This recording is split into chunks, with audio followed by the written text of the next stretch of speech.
So please put our hands together for our keynote speaker, Coyote.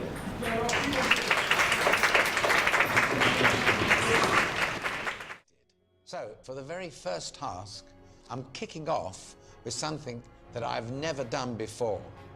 I'm going to send you abroad. You're going to the spectacular Mediterranean island of Malta. As soon as those words left Lord Sugar's lips, I knew that I wanted to be the project manager. I knew that I wanted to be the leader for this task. We left the boardroom and headed to the Premier Inn of all hotels to catch our flight the next day. The next morning, we arrived at London Stansted Airport to catch our plane. You know, that's how I like to stay flying. And then 3 hours later, we arrived in Malta. Now, I didn't almost make the flight. Like, they didn't match my name right in terms of the boarding pass. So I had to literally beg and say to prove who I said I was. Marcel, no, I'm not Marcel, rude boy, I'm not Marcel. But anyway, who watched the first episode? Who didn't? All right, get out.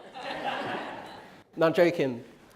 But regardless of whether you did or didn't watch the first episode of The Apprentice, I decided to put myself forwards to be a project manager. I decided to put myself forwards to be the leader for the first task.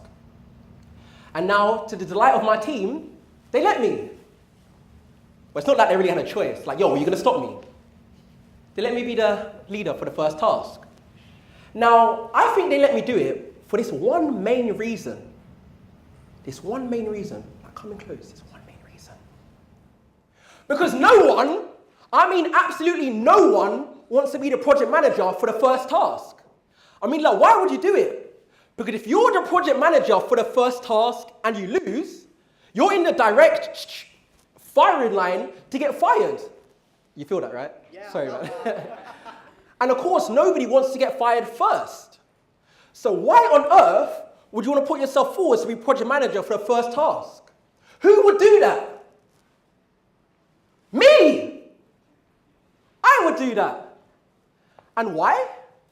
Why would I put myself forward to be the leader for the first task of Apprentice 2018? Well, there's 3 reasons why I think why I put myself forwards. And why 3? Well, I don't know. I mean, a lot of good things come in threes, right? I mean, 3's a magic number. I mean, the 3 blind mice, they came in 3.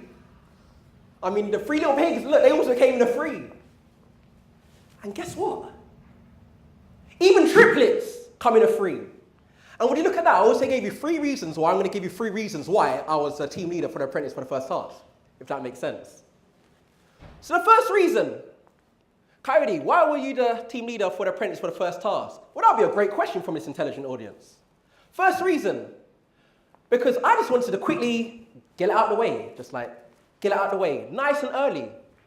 Whereas some other people, some of my other fellow contestants, they'll be stressing in time to come, like, oh my God, I'm gonna have to be the team leader soon, oh my God. But for me, get it out of the way early, you know, nice and Earls, as we would say, or Earls Court. Nummer zwei, word to my Germans. Second reason. Are you German as well? No, I'm not, I speak German. Oh yeah, you speak German. Give this guy a round of applause, ladies and gentlemen. What are we doing? In fact, let me take this off. You can keep talking while I'm taking off my blazer if you want. Tell on something German. No, it's not my talk, it's yours. Cool. Brilliant. Second reason. Nummer zwei. I don't know how to say it in French. But second reason, I decided to be the leader of my team for the first task in Malta. Because I wanted to impress Lord Sugar straight from the jump. I wanted him to go to bed that night and think, like, rah, who was that coyote you? In fact, he probably wouldn't say, rah, who was that coyote you? I mean, if he did say that, I probably would have died in the boardroom. But I wanted to impress him straight from the jump. And the third reason number 3, why I decided to be the leader of that first task in Malta, and it's probably the most important reason, is because of this. Now, I've spent years going up and down the country telling young people to always put yourself forwards. I spent years telling young people that it's fortune that favors the bold. I spent years telling them, don't worry about what you can lose, focus on what you can gain. So I would have been a hypocrite if I didn't put myself forward for the first task. I would have been a hypocrite. And I don't really want to hit a crip. I'm not a blood. We don't hit crips around here. That's why I had to put myself forward to be team leader. If anybody does ask, now you know. But if you're with me, 3 days later, after Malta, you've been sitting alongside Jasmine, who is the other team's project manager, awaiting to hear the results. So their fines come to a hefty €738.48, bringing the overall total spend to €929.48. That's what I'm talking about. Don't get patting yourself on the back here, because this ain't no great win. Well, in my defense, that was exactly what I was talking about.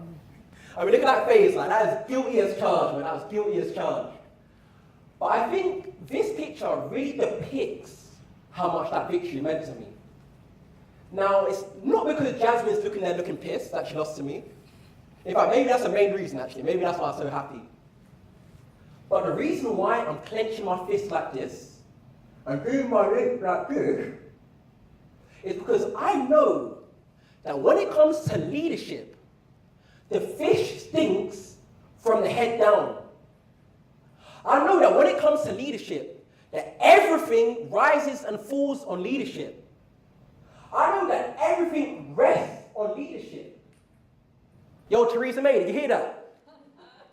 In fact, no, sorry, no, I need to apologize. A wise man once told me to never make jokes about politics during your talk. But then the second wise man told me that I should always ignore the first wise man. So now I don't really know what to do. But regardless, the question always comes back to this, ladies and gentlemen. Will you have the audacity to sometimes lead people who you've only just met? Will you have the courage to sometimes lead people into uncharted territory? Now, I always say that the answer to that question should 99.9% of the time should always be yes. And here's why.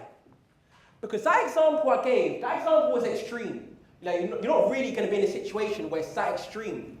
So if you find yourself in a situation anything less than that of The Apprentice, 99.9% of the time, you should always put yourself forward to be that leader.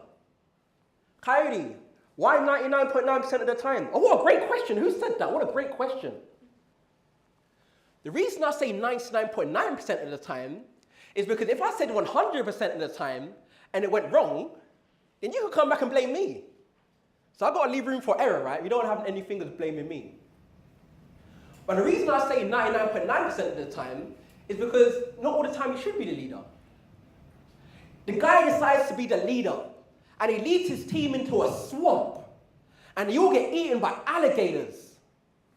But Coyote, you told me I should be a leader 100% of the time. No, my good friend, no. I said you should be a leader 99.9% of the time. That was the 0.01% of the time where you shouldn't have been the leader. Does that make sense? So the first moral, I think, for the first part of the story, ladies and gentlemen, is this. Always, in brackets, 99.9% of the time, put yourself forward to be the leader. Because we now know that it's fortune that favours the bold and those who have the courage to pursue it. Does that make sense, my show fans? Does that make sense? Yeah. Yes or no? Yeah. Yes or no? Yeah. Brilliant, thank you. Is everyone having a great time? Yeah. High five the person to your right, say, I'm having a great time.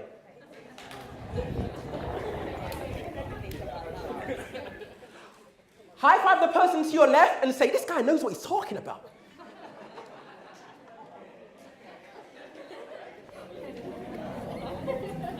Say it in German. Brilliant. So as we all know, unfortunately, I didn't win The Apprentice. I didn't win. I tried my best, but I didn't win The Apprentice. However, I did win something from the show. Does anybody know what I won? Oh, you know what? Yeah, go on, hit me. Confidence. Oh, yeah, I guess. I was confident before, though. Oh, okay. Yeah. I'm joking. I didn't win The Apprentice, but I did win this. I won the Alphabet Award. Coyote, what's an Alphabet Award? I don't know. said that I won the Affable Award for talking the most nonsense throughout the series. I mean, me talk nonsense? Do you hear nonsense? Do I really talk nonsense? I don't really talk nonsense, do I? Oh, that's nonsense. So I guess I should be proud for winning my Affable Award. In fact, I might actually put it on my CV, or I might change my Instagram bio and maybe put it there. So no, I didn't win The Apprentice, but I did win an Affable, so I did get something from it, if that counts. I mean, I was happy, right, winning my Affable Award. But anyway, so no, I didn't win The Apprentice. But I was fortunate enough, though, to make it to week 7 of the series. So what that meant is that I was able to see several leaders, or what we call them project managers. I was able to see several leaders throughout that time. Some being my own PMs, and some being the opposition's PMs. And what that meant was that I was able to identify, or better identify, what was it that made a good leader, and what was it that made a bad leader. Now, I did my degree at Manchester Met in psychology. I graduated in 2013. You recognize the smile, right? So I did my degree in psychology. I graduated from Manchester Met, and here's mine familiar. I don't know why they got this bar. Who put this bar here, man? Cutting off the top of our heads, you know. Who put that bar there, man? Doug, who put that there? All right, cool. Now, Doug don't know. So this is mine familiar. You know, shouts out to my family. So I graduated in 2013 in my degree, psychology. Any psychologists in the house? Yeah, we've got a psychologist here. She knows what you're thinking, by the way. So I did my degree in psychology. Now, I specialize, as you heard in my introduction by Abdullah, I specialize in sports psychology and I got published in motivation and self-beliefs. Now, as part of my degree, we sort of identified, or we learned, that there are essentially 3 different styles of leadership. How many? 3. How many? 3 different styles of leadership. And if my lecturers, of course, are not here, we're in Sheffield, Hallam, but if my lecturers were here right now, they'll probably be smiling at me. Because we was always taught, maybe some of you too, that throughout your degree, don't just know the theory, understand how it can apply to real life situations. So throughout my time on The Apprentice, based on the 3 styles of leadership, I was able to really see the different styles of leadership that applied. Now, since my lecturers aren't here to be smiling at me, I need you all to smile at me instead. Show me those teeth, come on, smile at me. Yo, this was Guess Who, yeah? You two have the same smile, you know. So anyway, to identify these 3 different styles of leadership, I looked at 3 different MPs that took place throughout my time on The Apprentice. This is all of us here, the 16 of us. Now, before I begin, I really think it's important, don't do it now, but I need everyone to realize that the process is not easy. The 16 of us you see here, we made it through from potentially 50,000 people. So regardless of what you think about anyone here or what we're going to talk about today, understand it was a big deal for every single person to get here. So please can we give the Apprentice 2018 class a massive round of applause.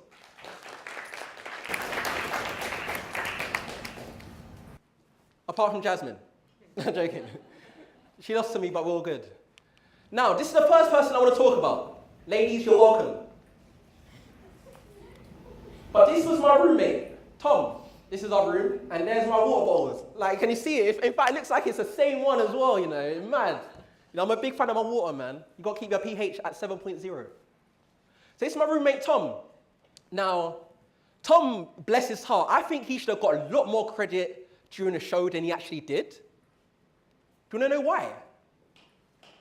Because he had to share a room with me for 7 weeks. And yo, I know that's not easy to do. I don't even want to share a room with me. I talk in my sleep. I'm a speaker, right? I speak when I'm awake. Well, what do you think I do when I'm asleep?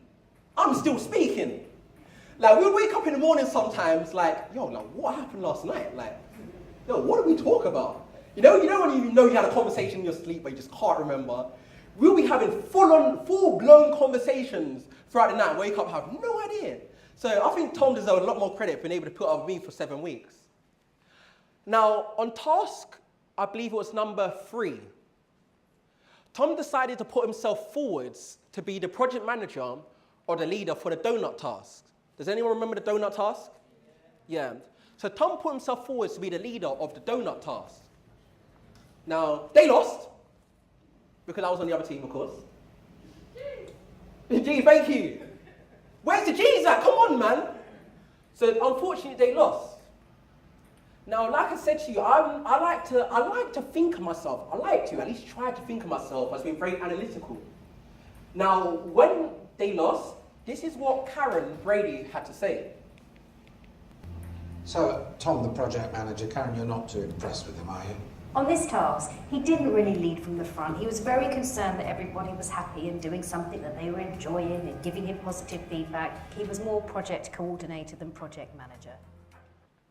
Oh, well, come on, man. Oh. All right, we're going to pull on Tom here, and Tom can stay there. Let's move on to the next one. So I want you to remember what you just heard, remember Tom, and we're going to move on to the next candidate we want to talk about, which is this person here. Sean. I know it looks like me and Sean are giving each other mad evils, yeah? Like, we're not. Like, we won that task. I don't know why we're doing mad evils. In fact, let's change that picture. That's not a good one. Oh, there we go. That's better. Thank you for whoever put that there. So now, Sean. Sean, on task number 4, I believe, she decided to be the leader of the shoes task. Does anyone remember the shoes task? Yeah. Where we have to design a woman's shoe or trainer, etc., and pitch it, etc. Now, Sean decided to be the team leader for that one. Here's what they thought about Sean's leadership.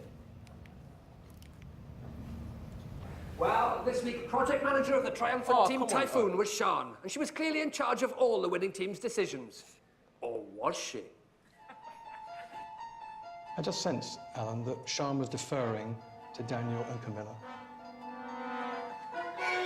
I personally wear heels all day, every day, and that's where we're going to get the big orders. To be honest, as a sneaker enthusiast, the growth area is in the trainer market. Yeah, so let's go with trains. My initial ideas were sticking to the colours of the Brazilian flag. Some of these colours could be a bit garish. If we did pink and grey. OK. I'm worried this is not going to match the theme at all. I think Carnival is the launch party. Yeah, it's completely separate. Overall, I'm still happy with the design. I think it's fab and I think we can make it work.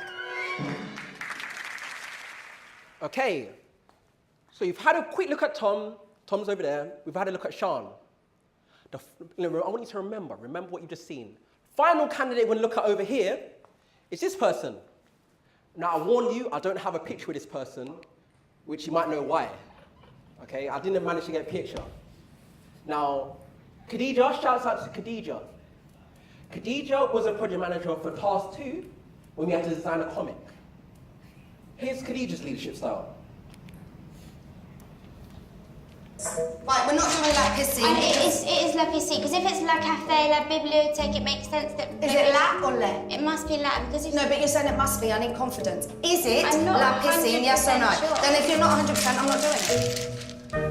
Khadija's management style is to be quite aggressive, and it's her way or the highway, really, with some of the decisions. It needs to rhyme and it needs to be cool. So, like, what is this language you speak? Can I suggest that me and you work on the story while Sarah works on the writing? I tell you what, how about you just do what I've just asked you and just quickly write something down?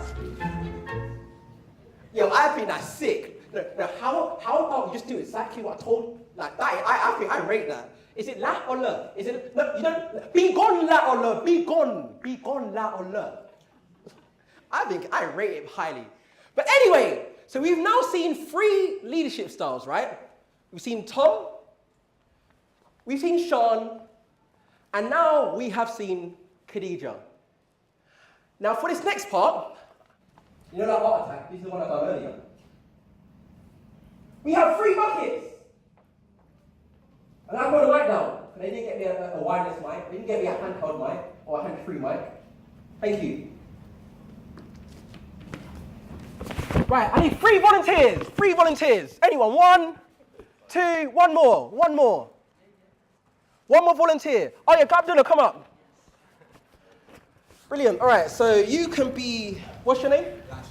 Elijah? Yeah. Elijah, give it up for Elijah, everybody. And we have Abdu. You can be my Democratic. Give it up for Abdu, everybody. And finally, Abdullah, you can be my laissez-faire. Give it up for Abdullah, everybody. Now, what would you do, lads? I want to, we got no women, man. Girls, man. This is Students' Union. Anyway, we'll have to roll with it. I need you to hold the buckets up nice and high, okay? I have 3 juggling balls. I am not going to juggle because I don't want to do that. Or should I? Yeah, No, I've only got 30 minutes. Okay, cool. All right, cool. We are now going to have a look at each person's leadership style. These are 3 people we looked at. Tom, Sean, and Khadija. Now, ladies and gentlemen, like I said to you in my degree, we learned there's at least 3 different leadership styles. Autocratic. This is someone who's very much a dictator.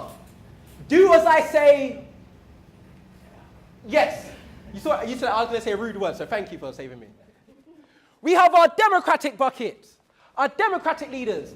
These are people who, democracy, like your student union, for example, like to have a vote with the people, who like to, hear what the people have to say and then make the decision. And finally, we have our, hold out nicely for them, laissez-faire leadership style. I love laissez-faire. It's like a laser, but it's, equality, laissez-faire. That's how I kind of learn it, laissez-faire. Our laissez-faire leadership style. These are people who say that, yeah, just get on with it. Essentially, okay? Now, these are 3 very extreme examples. But now, ladies and gentlemen, I know that we are very much an intelligence audience here. I want us to think, which bucket, let's pretend this is now Tom. This ball represents Tom. Which leadership style do you think Tom should go in? Shout, come on, which one? Can't hear, louder, can't hear you. Laissez-faire, go louder, where are we going here? Is it here, what, here? Where, what, left or right? Where, what, oh, here. Oh, what, this one? Where, oh, here. So do you all agree, is that unanimous? All right, Tom will put in laissez-faire. Right, Sean. Oh, what, here? What, where? What, I can't hear you, come on. Where? What, over here, what, over here? Here. Where? Oh, here, okay. So is that unanimous? You don't agree? Oh, it's in there now, it's done, sorry, it's done. Finally, Khadija. Where we playing? Khadija, are we here? Where? I can't hear you, where? Where? What, this one? Here? Okay, brilliant. All right, so cool. So this is where you want to place the 3 people, right? Now, we said Khadija, yeah? We said Sean, and we said Tom. Now, what I want you to take away from this is, firstly, give our volunteers a massive round of applause as they put the buckets on stage.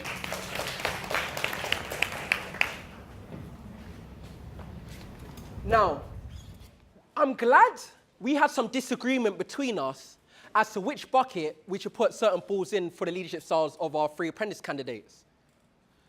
The reason being is because, in a sense, it matters, but it doesn't really matter. Because yes, for example, you said Khadija was quite autocratic, quite a dictator. The majority of us wasn't like that. However, she won that task. Now, the reason I say it doesn't matter what leadership style you apply, because the effective leader is a leader that understands the people they're leading and acts accordingly for which bucket they should be. So not one bucket is better than the other, but it's a skillful leader that understands his followers as to who they should behave and how they should adapt for the people they're following. Does that make sense, ladies and gentlemen? Yeah. Thank you. Now, I'm not here to discredit any of my fellow candidates, because each one of those 3, let's pull them up again, they all did better than me on the show, all of them. So I don't want to come up here afterwards, go on Instagram and someone say, oh my God, Coyote sent shots, he sent shots. Oh my God, he was said about Sean. I'm not here to do that.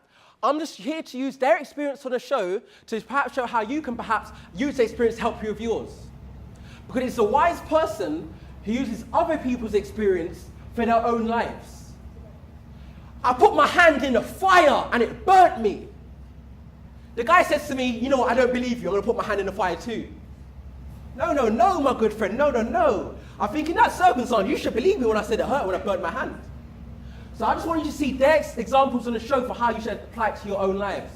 You know, Tom, he turned over more than £500,000 in his business. Very credible. Sean, she freaking won The Apprentice, okay? But you put it down as a Democratic leader. She won The Apprentice. Who am I to say? Khadija, you put it down as autocratic. She started a business with £20 in her back pocket and she's selling it now for I don't know how much, it's going to be a significant amount. So I'm not here to discredit any of them. I'm here to show you simply that their experience and how you can apply it to your own. Does that make sense? Can we give my fellow candidates a massive round of applause, please, ladies and gentlemen? And we're going to take these off stage. Thank you, Doug. I'm good. Am I good without the mic? Yeah, I need my hands, I might want to start, I need my hands. Yeah. Cool. Right, let's where are we? So here's me on The Apprentice. Shouts out to Claude, we had a little bit of bromance going on apparently. They call us #Clayode. So what I want to show you quickly over the next few slides, I don't want to overrun my time, is if we go back in time with me, starting here at The Apprentice, in what areas have I been a leader? So right now you saw me in Apprentice in 2018, where I was the leader, and I was the leader of Task 1, I was the sub-team leader of Task 4, I believe, and we won both tasks. So effectively, I was quite a good leader on The Apprentice. Let's go back in time though. Before that, let's move over here. When I was at university at Manchester Met, I ran to run in my students' union. I literally had vote for Coyote, pull it around the neck, took a picture, I was saying, upload it to Facebook. Even if there was two of you, you could be like a Cyclops head, I don't know. And I won. So my next leadership role before The Apprentice, I was the vice president of my students' union. Shouts out to your staff shouts out to your officers over here. I did a similar role to them back in 2013. Let's go back in time again. Oh, this is kind of forwards, but back at the same time. As I mentioned in the beginning, I was the director of the NUS, National Union of Students, massive organization, representing 7 million students around the country. I know you guys are partnered with them too here. Let's go back again. Okay, I run my own business, Cheshire Ents. I was the leader there. Before everyone knows me on The Apprentice as a speaker. I actually run an events business for 4.5 years. Quite successful. I really enjoyed that. Everyone recognize this guy up here? Dappy, anyone this guy here? Charlie Sloth, cool. Quick video from us on kind of blurry. We'll skip that. That was one of the events. Next time I was the leader. We're about over here now. I can explain. Now, is anyone familiar with something called, what's it called now? NCS. Yeah. Right, I was a team leader for the NCS for a bit. And the reason I'm dressed up as, what's her name from Frozen again? Not Elsa, the other one. Anna. Anna, is that right? Yeah, listen, when I'm a leader, I go all in, okay? There's no half, there's no half, I'm all in, okay? You know what I'm saying? I'll dress up as Aunt, I'll dress up as you. Do you know what I mean? I'm all in. So we did a little pick at the beach and we were all, so I was the leader there. Back again. I was a student now, great. So throughout my time in my degree, I was always, that guy at uni in my class. Now, at the time at Manchester Met, they never organised for us leavers hoodies. And I wanted a leavers hoodie, man. I wanted a leavers hoodie. So I took upon myself to get that arranged. So I got us all leavers hoodies. They didn't want to do it. I did it myself. I was the leader. Also, in my life, I've never once had a Secret Santa gift. So I said to myself, you know what? I'm going to be my class rep and organise Secret Santa. So here's my boy, what's his name again? Oh, Adam, that's the one, Adam. So I said to myself, you know what? I'm going to arrange Secret Santa, and I got Adam a top. That was my gift to him. Next time I was a leader. Oh, now this is me on Enter the Mandem now. So right now we're in Catford in South East London. So I'm from Catford. Was I the leader in terms of my Mandem? No, not really, to be honest with you. Question, do you want to know how you know if you're the leader growing up? Do you know the number one factor that decides are you the leader out of your circle of friends? It's this. Are you the person that always asks, where is the motive? Or are people asking you, where is the motive? And I was always asking my friends, where was the motive? So I wasn't really the leader. So look at your circle of friends. Are people coming to you saying, where's the motive? Or are you the person asking, where's the motive? That, if you've got a group of young people, how you can decide who's leader. So was that leader growing up? No, not really. Next, quick. I was at school. Look at the smile. You recognize it, right? So this is me in year 11. Was I a leader at school? Kind of. I was extremely competitive at school. Like right now, I know that y'all have a varsity going on right now. And, I'm so jealous. We never had varsity at our uni. They scrapped it in our first year. And I applaud all of you coming to see me into the varsity, so thank you very much. But at school, we had something called Interhouse. Harry Potter, you got the houses. We had Interhouse. And I was very much the leader arranging Interhouse. Like, who be here, you be here. School team, I always put myself forward as vice captain or captain. So yes, I was quite a leader at school. Before that, let's go back again. Oh yes, I was a footballer. Any footballers in the house? Any footballers? No? So yes, was I a leader when I was playing football? What's that, 2005, 2006? I was maybe 14. No, not really. I wasn't really the leader. No, sometimes I was the leader, sometimes I wasn't. And there's me, as you can see. Like, I got hungry one day and I ate the corner of my page. No, but in all seriousness, right, when I grew up, my brother had a friend that ate toilet paper. I don't know why he did that. And I also want to explain, I don't know why I got a double hairline going on right there. But I'm glad it's kind of been repaired, right? I don't know what was going on back in 2005, you know. I don't know if that was the angle or what. Next picture. Oh, gosh. Oh, too far. Sorry. Now we've gone far too far. I didn't mean to go that far. Sorry. Throwback. Sorry. I didn't mean to go that far. Let's bring it forwards a little bit. Sorry. There we are. Sorry. My apologies. Who put that there? Was it you? Okay. Back to me being a baby. Someone once said to me, which one is you? Jesus Christ. So back to me being a baby. Now, was I a leader when I was a baby? That is the question. I believe, yes. I believe that we are leaders from birth. Now, people say, the question is, what I always get asked, or people generally ask about leadership. They say, are leaders born? I mean, of course they are, right? They don't just appear in thin air. Oh, right, look at that leader. That leader just appeared. Pikachu, go. This ain't Pokemon Go. He's looking, there's no Pikachu. This ain't Pokemon Go, right? Leaders don't just pop up. So yes, of course, leaders are born. But the question, what they really mean when they say, are leaders born? What they really mean by that question is, in the nature-nurture debate, are certain people born with a predisposition to be a leader over others? Now, regardless of whether you, I know you do psychology as well, I don't know, regardless of where you stand on the nature-nurture debate, yes, that could be true. However, I believe that leadership can be taught. I believe that leadership can be learned. So regardless of whether you think you are a leader now, great, because it can be learned. And the reason I say it can be learned is because you have no choice but to learn how to be a leader.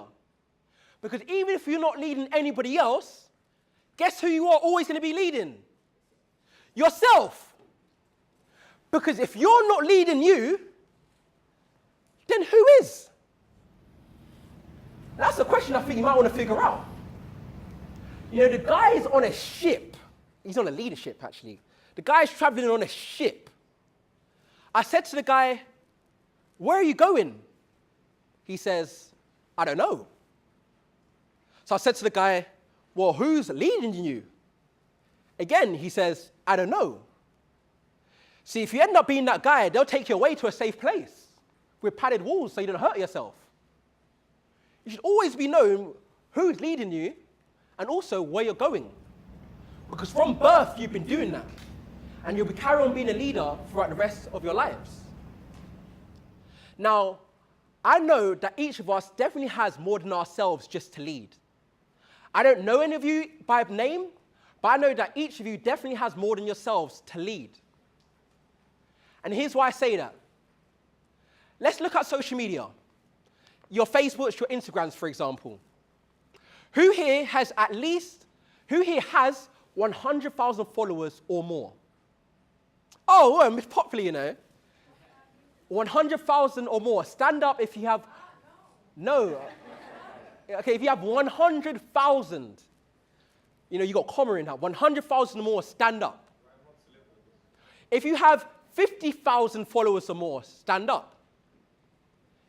If you have 10,000 or more, stand up. If you have at least 1,000 followers or more on social media, stand up.